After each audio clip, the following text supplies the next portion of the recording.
Good evening.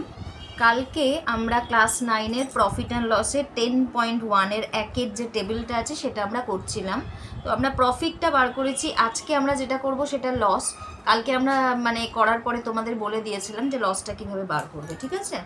এখানে দেখো cost price বলে দিয়েছে 300, সেলিং প্রাইস কিছু বলেনি, প্রফিট বা লস কত এটা বার করব আমরা সেটা হবে, আর পার্সেন্টেজ প্রফিট বা লস এখানে 7 টাকা দিয়ে দিয়েছে। ওকে, তাহলে যেহেতু পার্সেন্টেজ দিয়েছে তার মানে শতকরা, অর্থাৎ 100 টাকায়, তাহলে লস হয়েছে। আমরা প্রথমে লিখব 100 টাকায় ক্ষতি হয়েছে 7 টাকা, ঠিক আছে?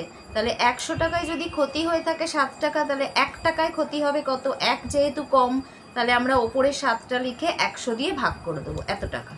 এরপর কত দিয়েছে এখানে দেখো 300 টাকা, তাহলে আমরা লিখব 300 টাকায় ক্ষতি হয়েছে, তার মানে 7/100 যেমন ছিল ওটা লিখে নিলাম, তারপর 300টা গুণ হয়ে গেল।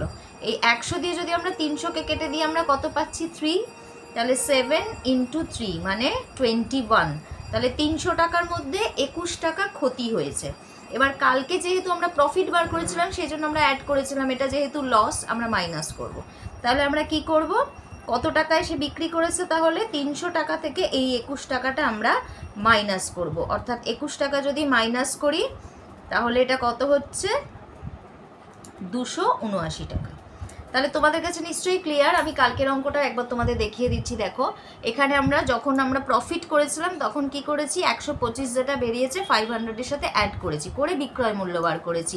আর আজকে যেহেতু আমরা লস করছি সেই জন্য 300 টাকা থেকে যেটা বেরিয়েছে, লস কত হয়েছে 21, আমরা মাইনাস করে সেলিং প্রাইসটা বার করেছি, অর্থাৎ বিক্রয় মূল্য আমরা পাচ্ছি কত? 279 টাকা। তাহলে দেখো আমাদের এখানে যেটা রয়েছে চার্ট, আমরা কালকে যেটা লিখেছিলাম, সেলিং প্রাইস 625 টাকা, প্রফিট হয়েছিল 125, আজকে লস হয়েছে 21, আর সেলিং প্রাইস কত বেরিয়েছে? 279। ওকে, তাহলে এটাই আমাদের আনসার।